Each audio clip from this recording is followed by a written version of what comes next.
Welcome to the Lee Schools TV podcast. I'm Adam Wright. Joining us today is Mark Drew, Engineering and Design Academy teacher at Ida Baker High School.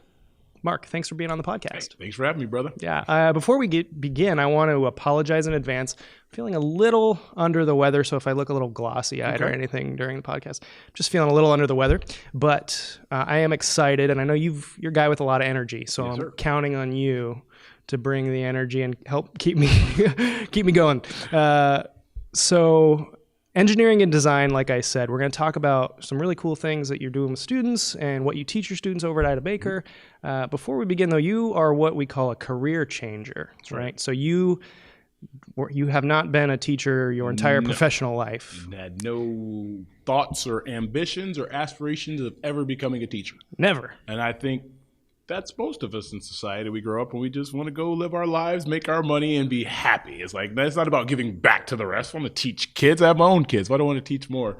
But yeah, I'm a career changer. And that just came about because of, I think, my kids and just growing older. Yeah. You know, as I was an engineer on the job site, I made great money, you know, and it was nice. And I was applying my math and my science, but I didn't feel like I was making a difference in the community.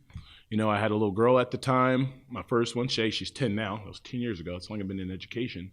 And the heart changed. That's my story. My heart changed, and I wanted to give back. I wanted to inspire the youth to go out and be engineers as well, to be whatever they wanted to become in this world. And that's what sort of drove me into teaching. So what was your job before you got into teaching? Was it I have a construction manager at a water reclamation facility in Cape Coral? Yes. So my engineering career started with site planning for a few years. And then as the market turned, I went from site planning and I got fortunate with a position with MWH over at the reclamation facility, Southwest Water Reclamation Facility, doing construction management duties. I'll be honest, I was not the construction manager, but construction management were my duties, responsibilities. So it was a lot of client meetings, a lot of contractor meetings, and pretty much just making sure it's built to design, because we had a design side and then we had the on-site side. So I was on site, and then we had a design team off of Del Prado handling the drawings and stuff. So did you like doing that? How long did you do that for? It was awesome, man. You're literally getting paid to hop on a golf cart and ride around a construction site taking pictures. You know what I mean? True, there's work. You're writing reports. You're doing budgets. You know, it's a lot of money you're dealing with. We're talking about millions of dollars. So it can be stressful at times, but it's enjoyable. I enjoy things being built. I enjoy technology, and I'm watching this huge system go up around me, and it's like, whoa. I would have stuck with it, but I think what comes with construction, we have to understand is the time frame.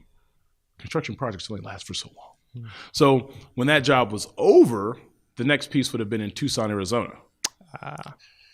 And with the baby on the way, I was not ready to make that move. So that's when I started the soul searching and saying, what do I want to do? And that's sort of what led me into this field of education. So we'll get back to that in a second. But first, where did you grow up? I grew up in Evanston, Illinois, suburb of Chicago. It's Northwestern University. That's where it's at. Evanston, Illinois. Okay. So I'll tell people I grew up in Chicago because they don't know Evanston, but I think it's pretty much a Chicagoland idea or thing that we all do. If you're born in the bird of Chicago, you just tell people, I'm from Chicago. So what brought you to Florida and when? Do we have enough time in the podcast for that? Nutshell, if you can. In a nutshell, from Chicago, I left Chicago at the age of 14 to Chattanooga, Tennessee. Grandparents retired. Pretty much my whole family moved. This is actually life-changing because I was getting in a lot of trouble as a Chicago youth, just your typical kid who didn't know what he was. And this is part of the story I really want to tell to my students. I want to tell to the world. It was Mrs. Crane in Chattanooga, Tennessee, in my geometry class, who saw something in me that no one else saw. And she literally inspired me to take geometry and algebra 2 at the same time in order to take AP calculus as a senior. And this set me up to be an engineer in college. And it's like, wow. It took a teacher to see something that I didn't see, my mom didn't see, my peers didn't see, and to push me to that next level. So even as an engineer, I knew in the back of my mind how important teaching was. So that's kind of cool, little caveat. But that was the way. And from Tennessee to Florida, that was just one of those, hey, you graduate college, now I need a job. The boom was happening. So I came here for the money. And we see how that ended up. So, were you always interested in math and engineering? Because, you're obviously, you seem very extroverted to me, and maybe people who think of math people and engineers might not picture a guy like you with, all this energy and really outgoing. So were you always into this, or? Yes. Yeah. I've always been a tech kid, playing with Legos. I guess kids do Minecraft now, it's not Legos anymore. Yeah. Legos and just technical and just logical thinking and trying to build. Math has always been my strong suit, and it still is, but I love people. Mm-hmm. And even as an engineer in school, I was always gravitating towards the people. I knew I was not your typical pocket protector here, Nothing against pocket protectors, guys. But I felt, and I still feel, that we put, again, labels and boxes, and I want to be that person who can show the world that you can be an engineer and you can be a little loose around the edges. Yeah. You can have fun. Yeah. You can listen to hip hop music and still, have a degree in engineering. We have to break past those labels and just explore our passions in any way we want to do, So yes, I'm not your typical engineer, but I've always been pretty passionate about people. That's cool. Okay, so you didn't want to move to Arizona. You had a baby on the way, or had just had a baby. So what was your first job in education? All right, first job in education. Oh, this is such a great story. So as you're having this epiphany on this construction site, I'm like, I want to change the story. I want to be motivated. How do I motivational speak? And let's be honest. The thought I had was, how can I get paid to talk to people? I want to get paid to talk. I had done various presentations around the community. By the way, you're doing this podcast for free. This is true. Disclaimer. This is true. And perform with the band Strange Arrangement. So I'm a performing artist. I have been a performing artist for years. Well, how do I take that energy and actually turn it into a career? And the answer I was given was start by teaching. Get into the community, start making connections. And that's where I said, okay, let me try this. So I went on the district website. I looked at possible job openings, and I'm thinking, I'm an engineer. I can be a math teacher. So I literally applied for every math position I could see on that site, and I would wait, and months later, the rejection emails would come. And they're all the same letter, just change the name of the school. I was like, woe is me. But something, I kept sticking with it, and I found a drafting position, and it was at Fort Myers High. Sure. Go Green Wave. Go Green Wave. So again, I applied for drafting. I know drafting. I'm an engineer. For those who don't, it's drawing pretty much. The only difference between technical design and art are the dimensions, precision. Like blueprints and stuff? Yes. And went in for my interview. I interviewed with Dr. Court Mora, and she took a chance with me. And let's just say it all worked out. She hired me. I worked at Fort Myers for I think my first 7 years, and now I'm on my third at Ida Baker High. Nice. So one of our student interns here in the production department did a story on you, went out to visit Ida Baker, and I was watching it, and one of the things that jumped out at me is something that you said was, I quoted it right here. You said, quote, "Anytime I get an opportunity to relate and compare engineering to how we are as humans, I jump on it." What do you mean by that? The engineering design process starts with defining the problem. Well, our life is a series of problems. We encounter things, and we're quick to rush and say what we can't do. Well, why don't we slow down and define it first? And that's what I'm trying to get my students to figure out. Well, before you can jump in and pick a career, what's the problem? What is the problem here? Do we need a career? Is it for the happiness? Is it for the pay the bills? Let's focus on the end goal, and then we can work our way there. That's sort of what I mean. With a quick example, relating engineering to life, we're studying stress. Stress is equal to force over area. So you take a force and divide it by the area. That's how you get pounds per square foot. Well, this relates to your life, because the greater the force, the greater the stress. Yeah. How do you reduce the stress in engineering? Well, we distribute the load by increasing the area. And I told my students, well, this is what they need to do in life. You need to distribute the area. So if I give you an assignment, and let's just say it's a paper, don't wait to the last minute.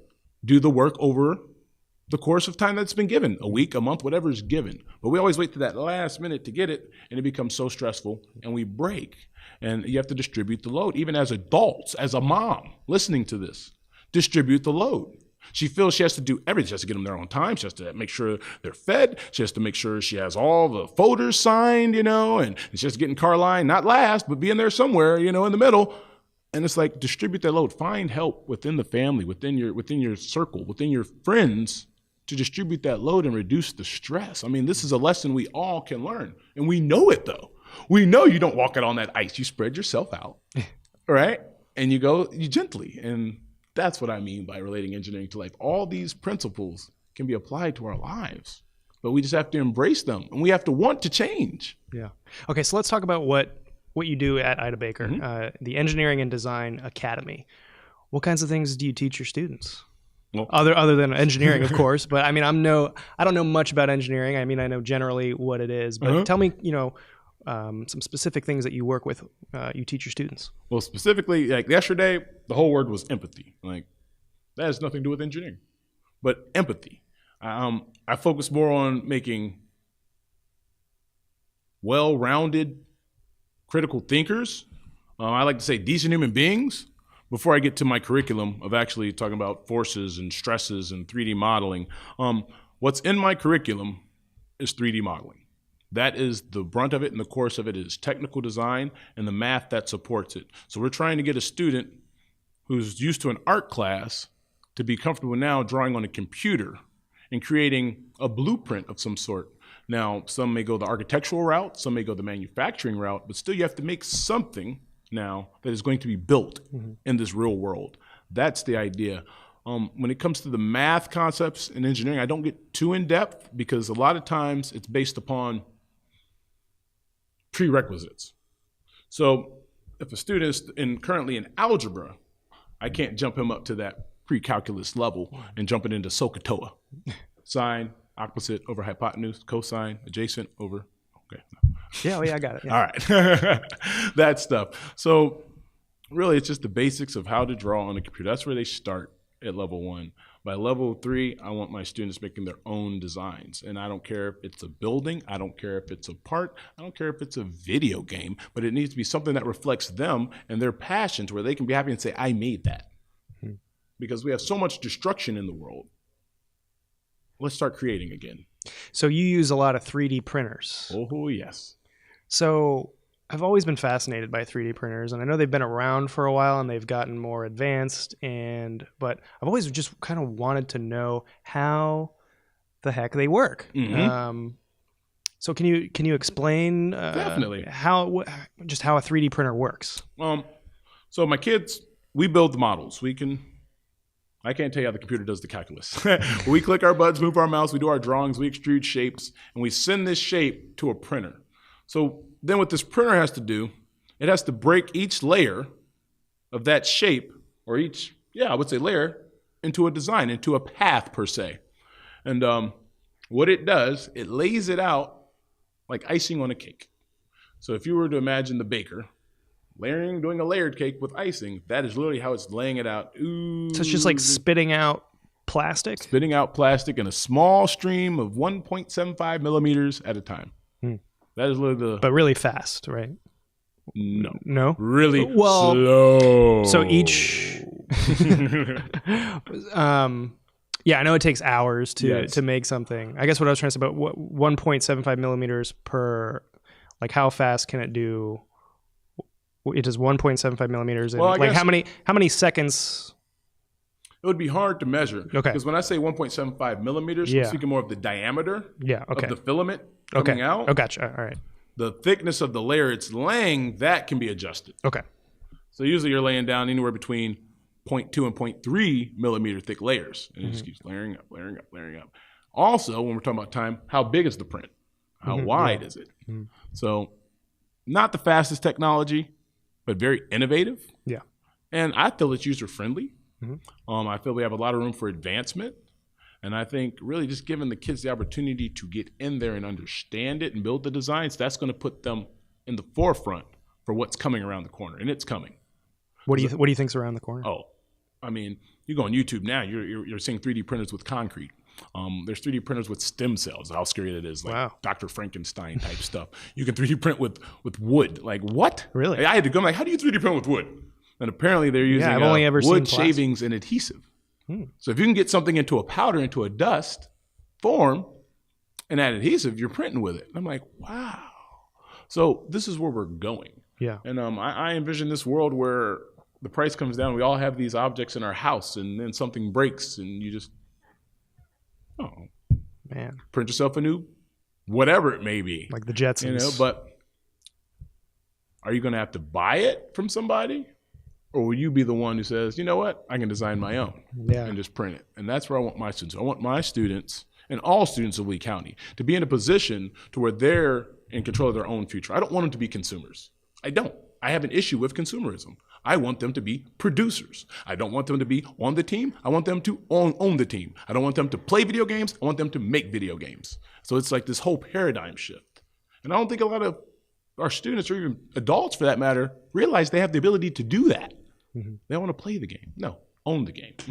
So, and I know, so 3D printing is relatively, you said user-friendly, relatively easy to learn. Because I remember, so first time I met you was at STEMtastic, not this past one, but over a year ago.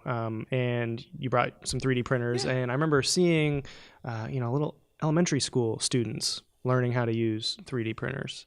So they can learn at a pretty young age how to do this. You don't have to be in high school. You do not have to be in high school. Take notes. If you are sitting behind a computer, you have a piece of paper, write this down. Tinkercad. Tinkercad, it's an Autodesk product. You can download it for free. I mean, elementary school students can get in there. It's basic. It starts with shapes. You grab your shapes and start forming them together. And that is a great place to start until you work your way on up to things like SolidWorks. We use Inventor software. And that, it's really more based on you, your input. The primitives aren't provided. But what you're saying, is true. These kids can get started as soon as 5. Wow. You know, if they can move a mouse and click, some of this stuff can probably be done on an iPad. But all I ask is that we give them the opportunity. Let them go. Let them fly. So how much freedom do you give to your students? Like, what kind of things do you say to them? All right, you're going to make something with a 3D printer. You do all the design work and all that. Do you let them choose what they create? You got that right. What kind of things do they make? There's a Christmas ornament in my room right now that says Gucci Christmas. And I'm like, okay. And they all love that. Apparently it's something Gucci gang or something. I don't know. I just printed 2 logos. I have 2 high school students who did it on their own. They came up with a logo for a t-shirt company. They just printed that. Right before that came off the printer was a rectangular prism with 3 holes in it. And I'm like, why am I printing a rectangular prism with 3 holes in it? And the student reassured me that this piece that he made is going to fix something in his garage door. So hopefully when I get to school next week, he'll have a picture for me, showing me how this printed plastic piece fixed his garage door.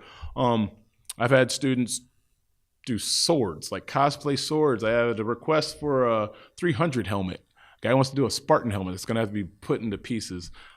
My projects that I assign to them, typically real simple. I start with ornaments around Christmas time, keychains for my level 1s, just real simple stuff that they can get a feel of it because, like I said, it's not fast. What's the craziest thing that one of your students has ever made that maybe took the longest or something like that? It wasn't the craziest thing that they made. I think it's one of the most impressive things that I've seen come off the printer are the prosthetic hands. Those are just, it's like, wow, we can do that with these machines. Yeah. And did you see the story that we did at Sunshine Elementary with little Dulce?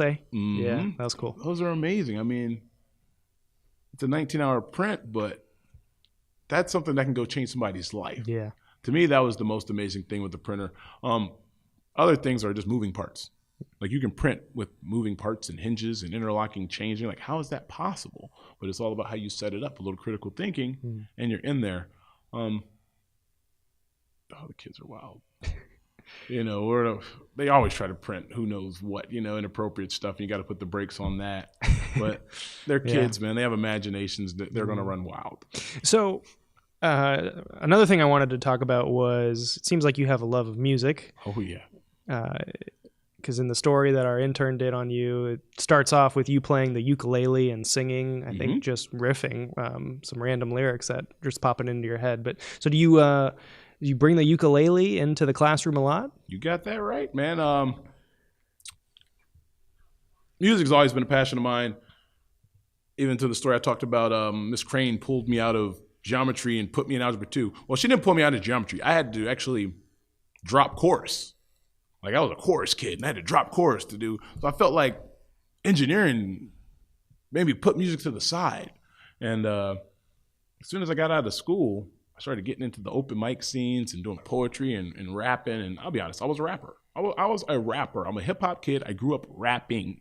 And I had to hone that and develop it into poetry as I broadened my perspective. I didn't know what I was capable of, as most students and youth don't. From there, it branched out into even more. I'd always sung, but then it's like I wanted to learn an instrument. So I started playing with the band Strange Arrangement.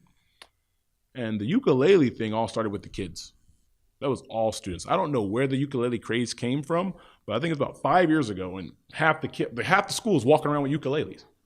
I'm like, what is going on? And my students at Fort Myers High taught me how to play the ukulele. They taught me a chord a week. I'd play it. I'd go home, practice it on my daughter's little Minnie Mouse toy ukulele. And I just fell in love with it. I fell in love with it so much that I went and bought myself a little rinky-dink $40 ukulele, only to have them one-up me, and my students bought me a $100 ukulele, the one that's always seen in the videos. And yeah, I carry it around the class as much as I can. I'll say my cheap $40 one was broken in class, so I'm down to one. So they bought you a new one after it broke? No. Oh. I wish. But I guess I say this to say that now I'm down to one ukulele. I can't leave it at school because then if I did that, my kids at home would miss out. So I love singing songs with my daughter. So it's back and forth. So I'm not the crazy ukulele guy in the hall every day, but I try to bring it out when I can, sing a couple songs, uplift the spirits of the students, uplift the spirits of the teachers, and just try to make school an enjoyable place. Another quote that I pulled from the story that you said is, you said, you're not the greatest at lesson planning. You're not the greatest at organization. So what would you say your strengths are? My strength is giving my all. Is giving my all. Is giving my all. My strength is being human. This is something I've had to develop. Being authentic. My passion. And in one word, my ability to empathize. That is my strength. Yeah. To be able to just understand people and work with them. And dude, it's a hard burden to live with, trying to understand people, man, because we're all from different perspectives, but I get it. And I have so much hope for this world and such a better just educational system where we're working together, lifting each other up, and we're taking off the labels, and we're reaching out to understand perspectives, not jamming perspectives, but understand perspectives. And I see adults not even doing that. So how can we expect the students to do that? You know, and I think that's my gift. Lesson planning is not me. I do my best to stick to the curriculum, but I can't force a curriculum down your throat when I see that you haven't eaten last night. I can't talk about engineering right now when I understand there's other issues going on up here. I teach it at the moment. Teachable moments are where you're going to find me. I'm going to provide for your child, if your child's one of my students, what they need at that moment. Yeah. It's not about me. It's about the kids. And I guess that's what I was saying in that statement. Sometimes I have to step away from the curriculum and I have to step into human mode. I'm not going to say dad because I'm not their dad. I guess maybe I'm Uncle Drew. Uncle mode, and start giving life lessons. Yeah. And that's where we talk about empathy, understanding each other. That was the word of yesterday. It came up again today. So obviously it means something because we're at this time of the year in this country. We're about to celebrate it's the Easter season. Mm-hmm.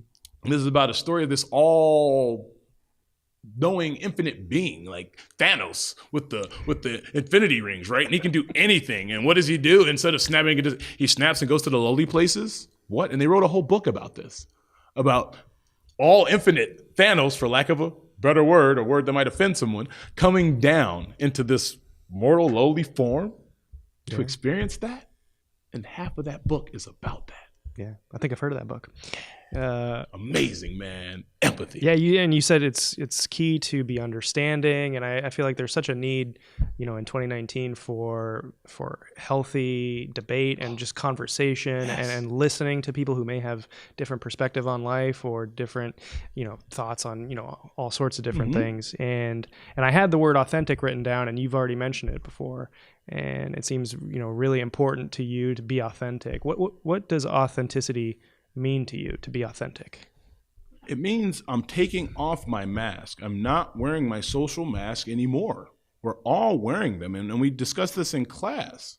We live up to a standard that was provided for us, or we have to be a certain way, whether it's a boy or a girl or black or white. It's crippling. I had to grow up as an African-American male with a bunch of labels that didn't fit me. Like, even to this day at 38, I have students who are like, wow, you have an education? Because what society has provided for them was not this. I am not the image of what my label should be, a reflection of that. And I don't fit the stereotype. I don't. No one fits their stereotypes. And we're all individuals. Because we're all individuals. But yet we're still pushing this stuff into our kids' heads. And that's what I mean by authenticity, breaking through that and saying, this is me. Like, yes, I'm an engineer, but at the same time, I like music. I like people. I play video games. I play City Skylines. I like building games. I play Planet Coaster. Like, people, be authentic. When I'm having a bad day, hey, how's it going today? Not too good. Let people know. How can we help each other if we're constantly wearing a mask saying, hey, I'm good. Because it's always good. Hey, how are you today? Good. That's one of our big things this year is getting rid of that. If you're not good, let people know you're not good so we can work together. That's what I mean by authenticity. It's not okay. If it's not okay, let me know it's not okay. Because I've done that to myself. I've pretended that it was okay until the point of breaking. And I don't want to see other people do that to themselves. I genuinely know I'm here to help you. So please be authentic with me. I feel the only way I can do that is for me to be authentic with you. So maybe that's what I'm subconsciously doing. I'm trying to reveal all I can of me. Yeah, leading by example. To get more out of my students, to get more out of my colleagues, to even get more out of my family at home. Do you see a change in your students who maybe you've never had before, like they're new to your classroom at the beginning of the year? Do you see a change in them from the beginning of the year till the end of the school year? Yes. And I won't say all students, but yes. Yeah. Like my prize moments, and I have their names are in my head right now, are those who are in the box. I get the quirky kids, for lack of a better word again. They're there. They were in that box. They're playing Minecraft. They're not into girls. They may be into girls, but they're not chasing them. They're not the fastest kids out there. Where do they fit? Where do they belong? And it's funny because I get to give them, it's fun. I give them that validity. Like, I am you. And they get to see themselves in me. They get to see an outgoing version of themselves. And then by the end of the school year, they're outgoing and they're pursuing their passions and they're sharing their projects with each other. And I'm like, that's it. How do we bring this together? And I just can't wait. I have this dream, this vision of all the labels, all the kids coming together and what used to be jocks and what used to be nerds and what used to be preps. And they're all just together being kids learning. That's what I want to see. And I always wondered, what came first? Was it the cliche movies with all the different labels and types of kids? Or was that us as a society and then they made movies about that? Yeah, chicken or the egg. Yeah, I still haven't figured that out, But it's just I just find it destructive. And that's what I'm trying to destroy. I'm trying to destroy the norms.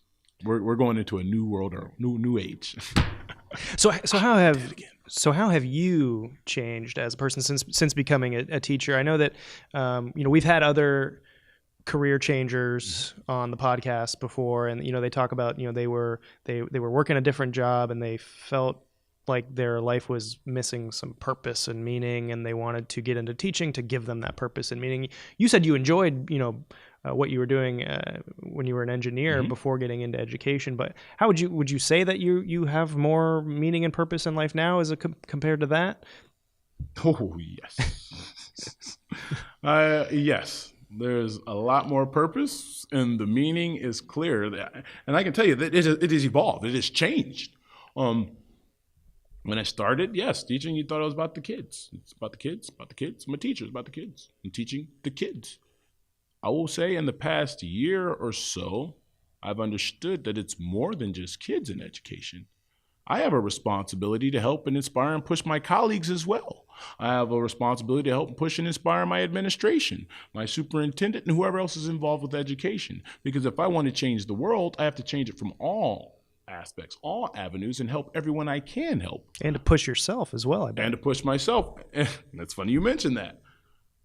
I was talking with a colleague recently, and like, why are we such big dreamers? And shout out to Mr. Green. Why are we such big dreamers? Why are we trying to reinvent this thing? And ultimately, I think we came to the conclusion we need the challenge. Coming from such a technical field with a lot of numbers, and I need the challenge. To me, my classroom, curriculum teaching 3D, that's easy.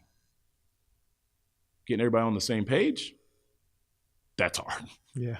So curriculum, that's no problem, but instilling somebody with the self-confidence to go out and do anything, that's the challenge.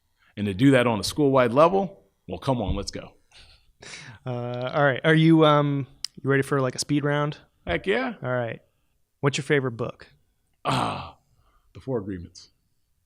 The Four Agreements? Yes, by Ron Miguel Ruiz. I think I got it right. The Four Agreements. Okay. Yes. What's that about? Oh, man, that's the one. It's ancient Aztec wisdom, Toltec wisdom. And pretty much this is wisdom they give, in the book he describes it as they give to the young men as they go out into the world. But I read this book in the middle of my transition from engineering into teaching, and the Four Agreements are as such. Always do your best. We know that. Okay. Yeah. Never take anything personal. Never make assumptions. You're not going to put me on the spot here. I got to remember the Fourth Agreement. Be impeccable with your word. Nice. So that's the fourth one. And these agreements you make with yourself to regain control of your life, pretty much. And in this, it talks about the social mask. Because in order to do these things, we have to really be honest with ourselves. And we have to say what we mean. When you go out and do your best, you can't knock yourself for it. When we talk about don't make assumptions, that means I don't know why you do what you do. So when the kid walking through the hall and you bump into somebody, oh, why'd you do that, dude? You don't know why he did that. He may not have seen you. He may have seen you. I don't know. But we were so quick to jump and get in other people's heads, and we know exactly why he cut me off. I know exactly why she didn't turn in that paper. I know exactly why I got that dirty look. And it's like, no, you don't. Slow your roll. So that book really slowed me down a bit and had me thinking, yeah, that's my top one right there. Cool. I'll look into it. What's your favorite movie or TV show? Remember the Titans is my favorite movie. The Office would be my favorite TV show. The Office is my favorite show as well. Office, I love Our 2 guests ago said Remember the Titans for their favorite movie as well. Wow. Yeah. I love Denzel, man. Dude. Anything he does is gold. And I'll say it's really not the Denzel part about Remember the Titans. I can say any movie, and it's that those racial undertones of people coming together and overcoming despite their differences. Those are my favorite movies. Yeah. Because they show you what we can do when we work together. I love it, dude. You're gonna bring me to tears just thinking about it. What's your favorite song or your favorite musical group or artist? Favorite artist, hip hop wise, would be Common. I love Common, rapper Common. I love The Roots. They're a organic hip hop band. But I like all music though, so it'd be so hard to label it to one specific artist. Like growing up, I always had my favorite MC, but I never had like my favorite artist. Like, come on, everyone loves Michael Jackson, but I don't know if I can answer that. I could say genre. I can definitely give you genre. Give me some hip hop and jazz. Yeah, all day. Hip hop would get me going. Not that garbage on the radio today, the mumble rap stuff. I'm talking about the conscious stuff with the actual meaning, where they're talking, educating, and some jazz, man, just to chill out. All All right. What was your favorite subject in school growing up? Math, because it was easy. That's it. Math, because it was easy. What was your least favorite subject? English, because they made me read about things I didn't want to read about. And that today is still one of my issues with English. And my English teachers know it. And, I understand the importance of English. I understand the importance of reading and writing. I can read, I can write. But I will say, due to the curriculum that I went through and just how it's set up today, I did not have a passion for reading. And I did not develop a passion for reading until I was able to explore and find out books that I like to read. And I found I like very dry, informational books about myself, self-help books. Okay. So like The Four Agreements, I love that stuff. The Power of I Am, I love that one. But me reading about some guy in Jersey having cocktail parties, The Great Gatsby, that didn't reflect me. And when I look back at many of the books I read in English, not many of them reflected me.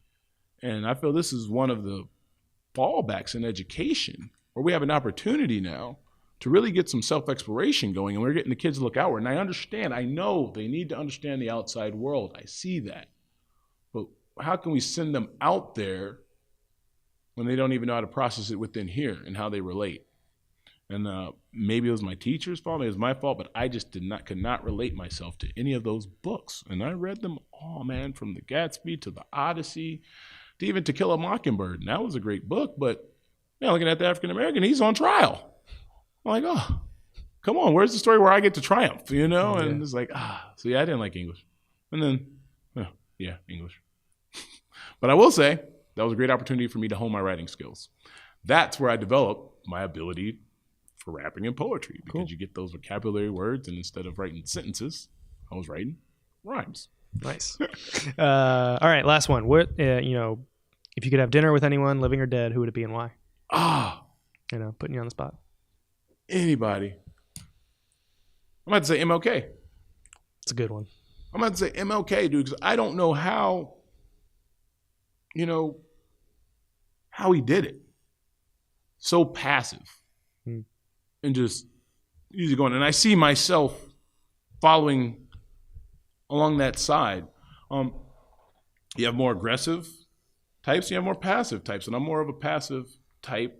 And I want to know how he was able to maintain that. How do you take those blows without fighting back? It's just amazing to me. And I would love to hear about the rest of the dream, or where he envisioned us going.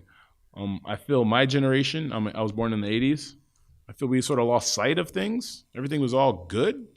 And TV's around, or watching, and we're eating candy and Saturday morning cartoons. And then as of late, the past few years, I think this country's had a wake-up call and said, hold on, we still have some stuff we need to work on. And I think that's where we're at today. I think we have a great opportunity to really lead the world, as we've done, and just continue and show them what is diversity, what is unity, what is collaboration, what can we do as humans? So really, it's a human thing now. What can we do as humans? And I feel there are no barriers. There's no ceiling. With advancements of technology, the only thing holding us back right now are ourselves. Yeah, I think it was MLK who said, I could be butchering this, but it's like intelligence and character is the purpose of education, or public education, or schooling, or something like that. I think something like that. So, yeah. All right. Anything else you wanted to talk about? No, I was going to feed off of what you just said about the character. That's what I've learned. It's not just the reading, writing, and arithmetic. However, that's what we wanted to do. We wanted to say school as a place for reading, writing, and arithmetic. Character, you're going to get that from your church or synagogue, from your mom, your dad, whatever. And that cannot be true. We have to change that. These kids are spending 40 hours a week in this institution. And we're not going to talk about character. Get out of here. We need to be examples of what character is. As a district, that is our job. It cannot just be reading, writing, and arithmetic anymore. Parents are working plus 40 hours a week, just to make ends meet. So if we have the opportunity to provide that for a student, why wouldn't we? And I guess there could be room for argument, but what's the argument in integrity, in just honesty, prompt, polite, respectful? These are basic character traits that we all can agree upon. Well, let's start exhibiting them. Let's start working on them in school. And my principal asks every year at the end of the year, well, what have you learned? We have this exit interview thing. And I think I blew her mind last year. Like, what's your big learned? And I say, well, it's about me. It's about being a man. Like, what? 38 now. I think I was 37 when I said it. But I'm still learning at 38 what it is to be a man. Yeah. And how to not provide as the sole breadwinner bringing food, but to provide as a rock for all those around me to when they need comfort, when they need an ear, for whatever it may be, to do my job, and that is huge. And I just dream, I pray, I'm hoping for the day that we all get there. And when the district gets there and we say, you know what, we are going to provide these services and we're going to step up and we're going to provide more than what's required. Because right now, school districts are providing the minimum when it comes to counseling, when it comes to character development, when it comes to career development. It's all standardized test. Yep, I said it. It's standardized test. It's grades. Yeah, we're talking about attendance now. But why aren't these? There's just so much more. Like, I want to get into the communities. Yeah. Like, I want to see our community and our school district like this. Kumbaya, man. I want to see barbecues. Dude, I want to see block parties again. I want to see it. And I know it's possible. We can do it. We will do it. With your help, we're going to get it done. All right. Well, Mark Drew, I think that's a great place to end it. Thank you so much for coming on. It was a blast. Thanks for having me, brother. All right. And thank you for watching and listening. We'll see you next time.